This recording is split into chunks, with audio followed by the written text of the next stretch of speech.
Something that's been in the news recently, just this week, is the alleged Abraham Lincoln hat down in Springfield. And this, of course, goes to oral history.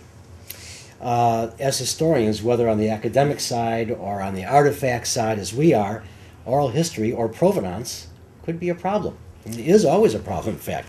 So I constantly have artifacts that come to me that have only oral remembrances. And they don't have anything going, there's always a gap going back. And so I tell them, well, it could be, and in reality, in truth, it could be, but we can't say that it is enough to try to sell it.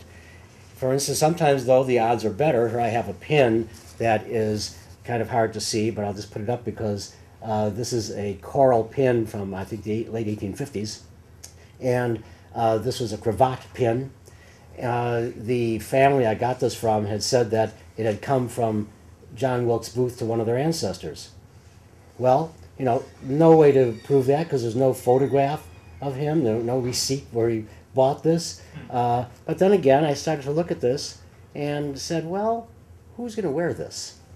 Is it going to be a dentist or a banker or a nice Victorian dad or a lawyer? No. But what about a thespian, a Shakespearean, where the bodkin, the dagger, is everything? As I mentioned before the show, that in Edwin Booth's home in Gramercy Park, New York, there's a whole bunch of his daggers on display, one for Hamlet, one for Richard III, one for Othello. And I can see Booth having this pin and using it and giving it. I can't think of anyone else but a Shakespearean, and Booth had the elan to do that. So I would maybe give this, in my own personal view, I'd probably give this an 85% chance, strangely enough, where other times you might not be able to do that. So, this hat that's been in the news, personally, and you're going to tell me what you think, but personally, he's at Gettysburg or wherever else they're saying that it was passed on, and he gave his hat out. It wasn't even iconic yet, for one. And secondly, it's a piece of clothing. You don't ask for a shirt off someone's back, maybe sometimes today, but not then. So I think it's improbable. What do you think? Well, I was trained when growing up that it was polite if somebody came up to you and a friend or an acquaintance and admired your tie, you were supposed to give it to them. Now you can't have this one, by the way. This is the Emancipation Proclamation. It's very special. No. But to give a hat, it seems implausible to me. Oh, tell me about oral history and how you as an historian have to deal with it. Anyway. Oral history for a long time was regarded as unreliable. For example, one of the best sources of information we have about Abraham Lincoln in his early years in Kentucky and then Indiana and Macon County and New Salem and the like is a collection of oral history that was collected by Lincoln's law partner William Herndon shortly after the assassination. And that, for the longest time, was regarded as a nuclear radioactive dump. You stayed away from that because it was the reminiscences of a bunch of old-timers who were drooling on their walkers and making up stories out of whole cloth. And my mentor, David Herbert Donald, under whom I studied as an undergraduate at Princeton and then as a graduate student at Johns Hopkins, had written a biography of Herndon as his doctoral dissertation under James G. Randall, who was the premier Lincoln scholar of 2 generations ago, and then David was among the premier of the most recent generation. And so I was imbued with the notion that this archive was untrustworthy and to be avoided. But I thought when I wrote my first book, The Inner World of Abraham Lincoln, which is a series of psychological essays about Lincoln that I wanted to call Shrinking Lincoln, actually, but my publisher wouldn't let me. But I thought I should really look at this archive just to put it in my bibliography, if nothing else. And all of a sudden I thought, these interviews don't seem to me to be loaded. Herndon doesn't seem to be asking leading questions. When he runs into 2 people who contradict each other, he goes back and re-interviews them and tries to reconcile their testimony. And so I decided to use that. But you have to be careful with oral history and reminiscences because people's memories can play tricks on them. As Mark Twain once said, the older I get, the more vividly I remember things that never happened. But if you use oral history and reminiscences in conjunction with contemporary documents, then they can be extremely valuable.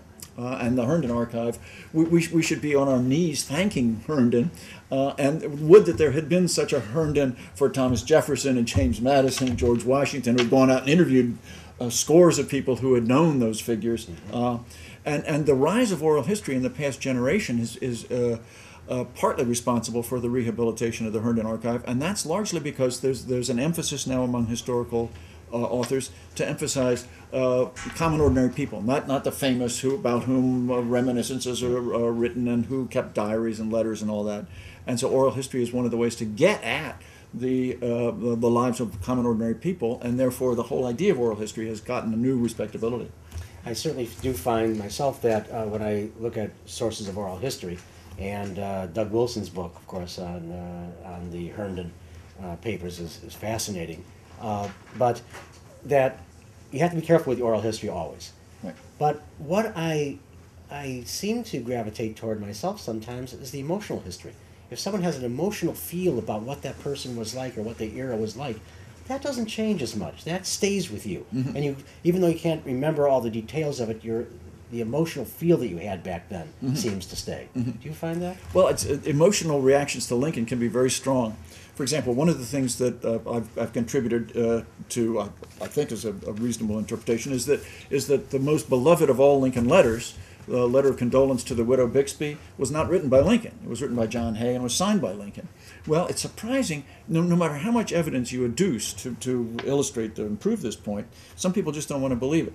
And on Lincoln's 200th birthday in Springfield, I was a banquet speaker that night along with President Obama. He was my warm-up speaker.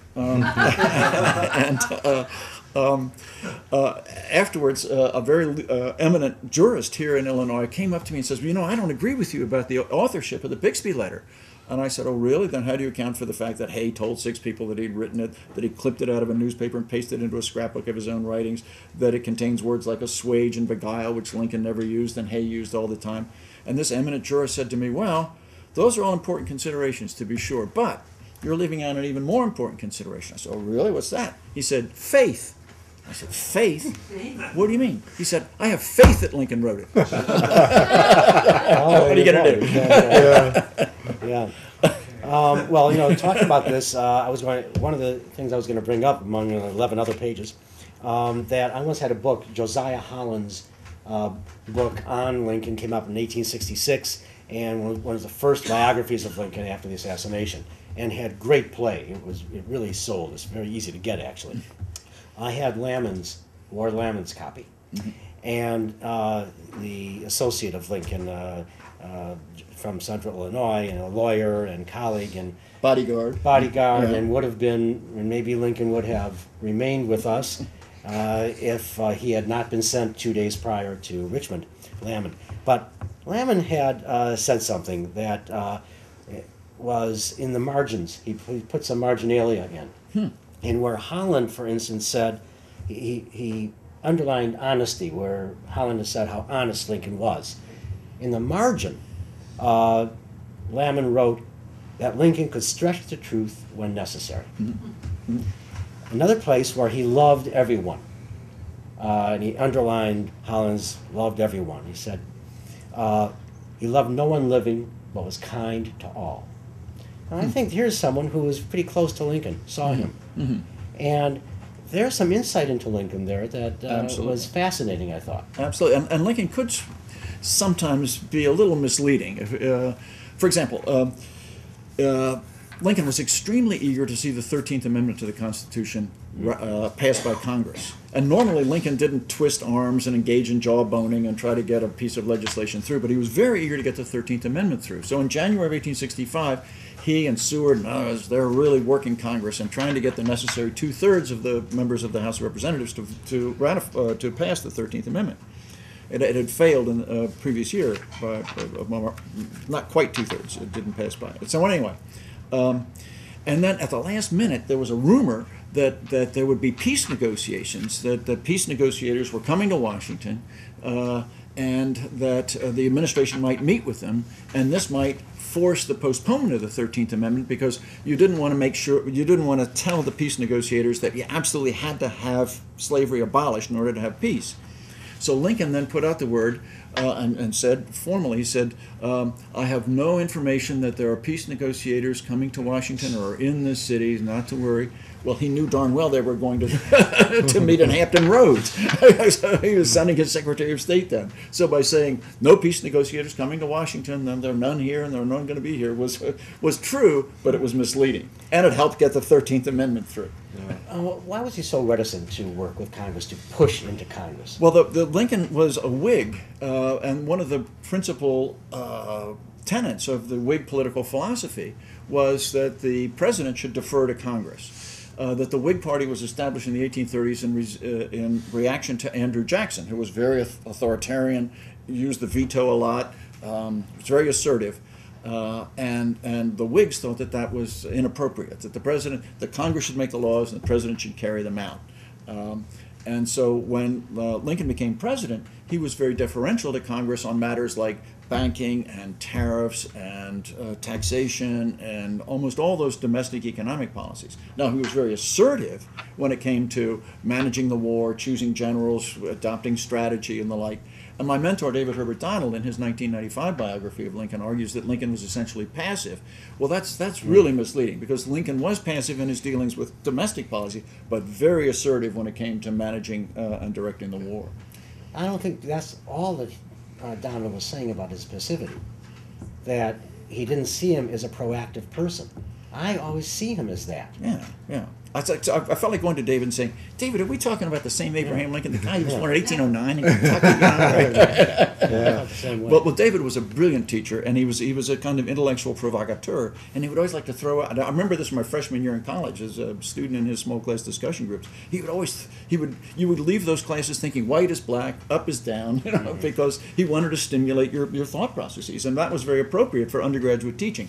But when you come to write a book that purports to be a standard life of Lincoln, you don't play that kind of intellectual gamesmanship. You tell what you really think happened, and I think David was playing some of that intellectual challenging by making this rather bizarre argument that Lincoln was essentially passive. Yeah. I'm going to switch to something here, that there's a movie coming out this year, and in that movie, I know that, and there's a question I need to ask you about this, because I know that in there we're going to learn that Lincoln's grandfather was killed by a vampire posing as an Indian. You haven't found that? None of the research I've done is substantiated in June of this year, Tim Burton's movie, Abraham Lincoln Vampire Hunter, comes out. We had Seth Grahame-Smith here with his book, and it's a wonderful book, and I think it's probably going to be a fun movie, because he respects Lincoln. Mm-hmm. And doing that, he just found places to put vampires. But another movie is coming out by Spielberg, December 25th. And I need to ask you this. How does a historical movie for a popular audience, how does it work with history? How does it adhere to historical methodology? Should it? I think it should. And to what extent? Well, Steven Spielberg invited me and a dozen or more Lincoln specialists to meet with him, just 4 or 5 years ago, to talk about a script. And he was quite concerned to make sure that it was historically accurate, that he wanted to pick the brains of the people who were doing the most active scholarship on Lincoln. I've not seen the script, so I don't know. But Tony Kushner. Tony Kushner was the author, right? And so I know that he at least consulted with folks who are knowledgeable about Lincoln, and how much that influenced the final script, I don't know. But at least he showed a certain conscientiousness about trying to get the latest word from scholars who are working in the field.